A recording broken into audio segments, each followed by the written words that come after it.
Halo semua, sekarang saya berada di Duku Butuh, Desa Sidoarno, Kecamatan Wonosari, Kabupaten Klaten, Jawa Tengah. Di sini terdapat desa wisata wayang yang mengajak pengunjung untuk mengenal lebih jauh soal wayang kulit dan proses pembuatannya. Mau tahu lebih lanjut? Langsung aja kita lihat apa aja yang ada di desa wisata ini.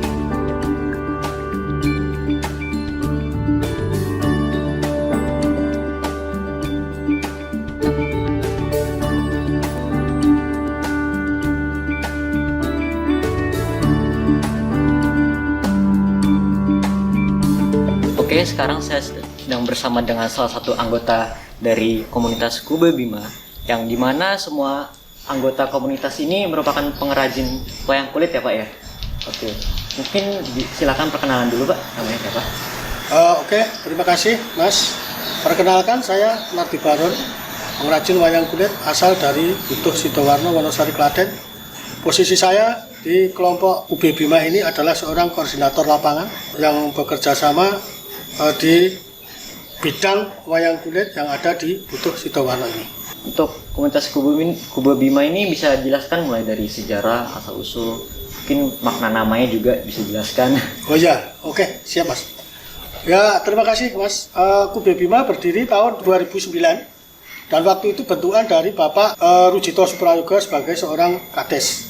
Dan waktu itu ada bentukan kurang lebih 20 kelompok dan kebetulan itu dari 20 kelompok ini berbagai macam kelompok. Jadi ada perikanan, ada kube wayang, ada kube ikan, pertanian, payek, terus ada lagi kube pertukangan. Nah itu dari berbagai macam kube ini, alhamdulillah yang masih eksis sampai sekarang dari 20 itu hanya Kube Bima. Dan Kube Bima waktu itu berdiri hanya 10 orang. Dari 10 orang ini yang bisa melestarikan budaya wayang, istilahnya untuk meregenerasikan wayang-wayang yang ada di Kampung Butuh ini. Selain itu dari 10 orang ini, itu masih banyak Mas yang ikut melestarikannya juga.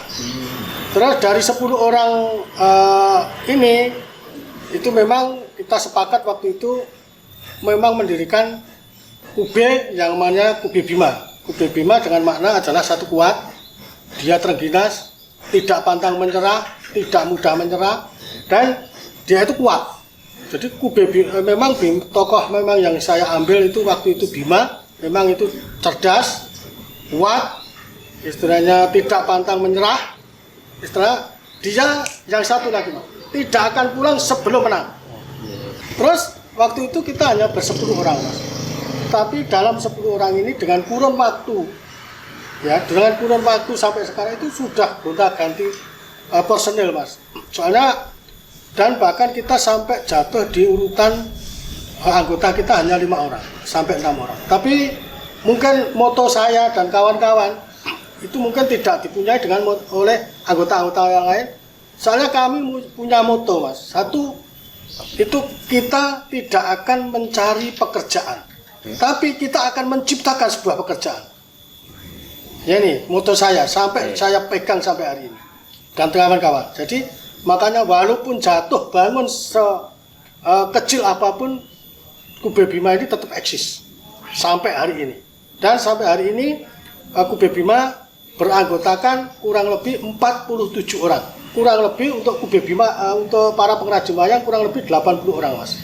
Tapi alhamdulillah kita sudah merekrut, kita sudah mengajak, kita sudah bergandeng tangan, kurang ada 47 orang pengrajin yang sekarang bergabung dengan kelompok usaha bersama Kube Bima ini.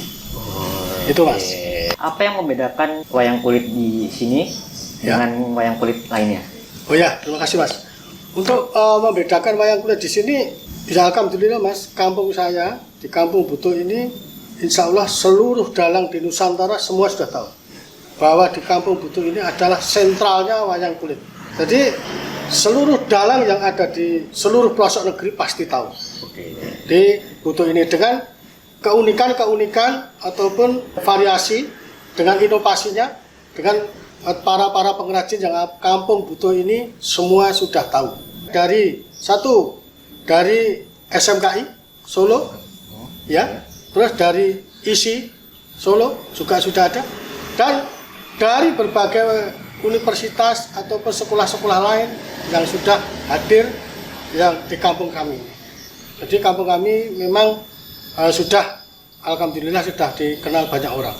Untuk ciri khas itu setiap pengrajin A dan B itu berbeda. Oh, berbeda. Berbeda-beda, tapi buatan saya tahun 90 sampai sekarang semua masih ada, itu tahu, oh ini saya produk saya dulu.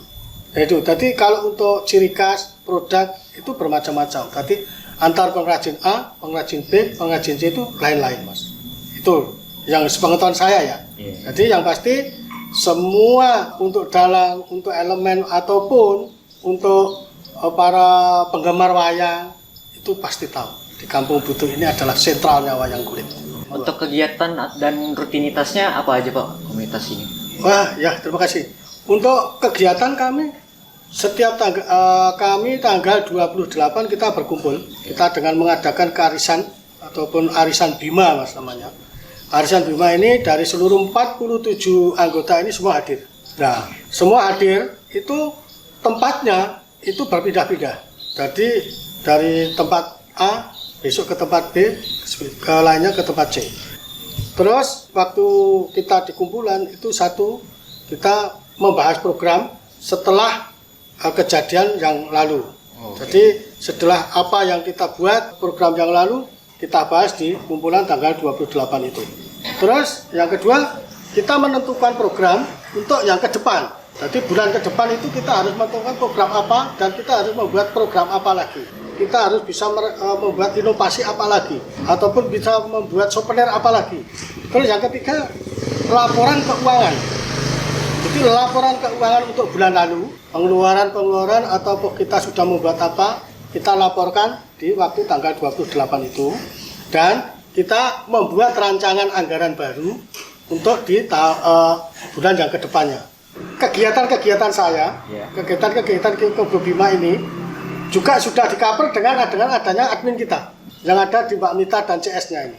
6 orang cewek semua yang membantu saya untuk bergerak di bidang Kebo Bima ini dengan melakukan jamaah. Kami orang-orang ini orang-orang gaptek Mas.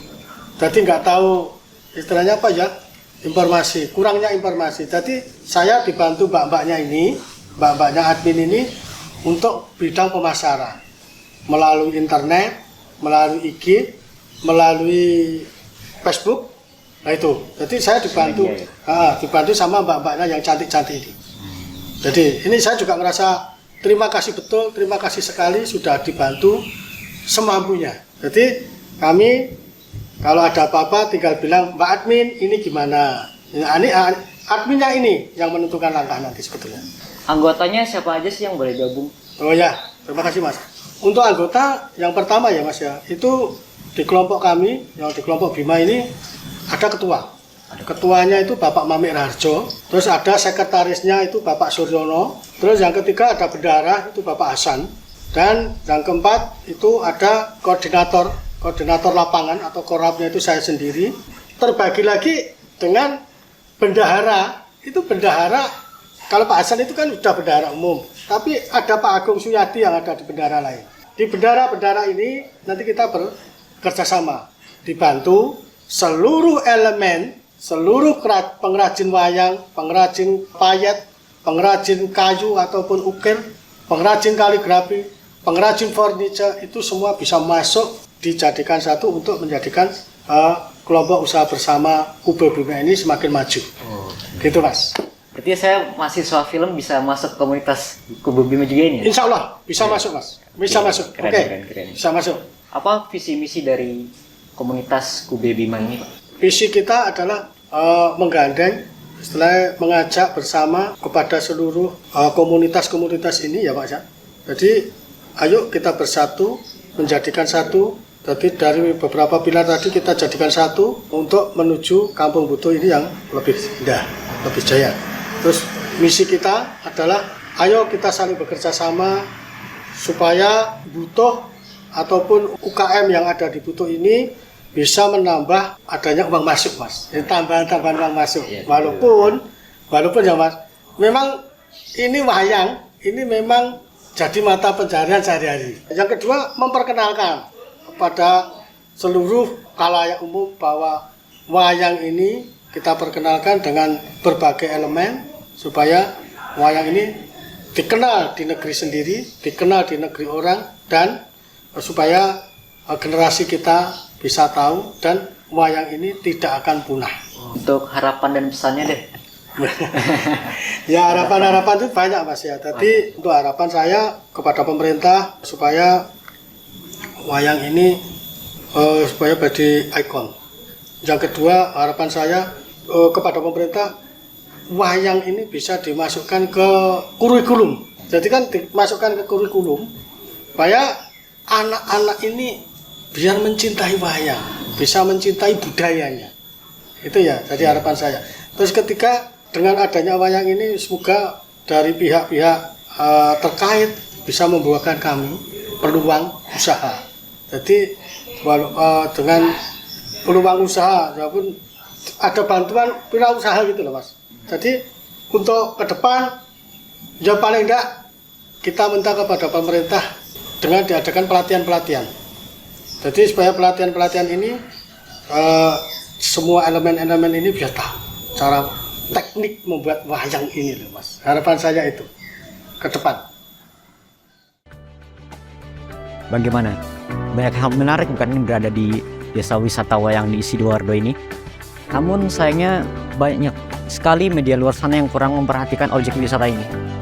Saya Igra Rifa, pamit undur diri.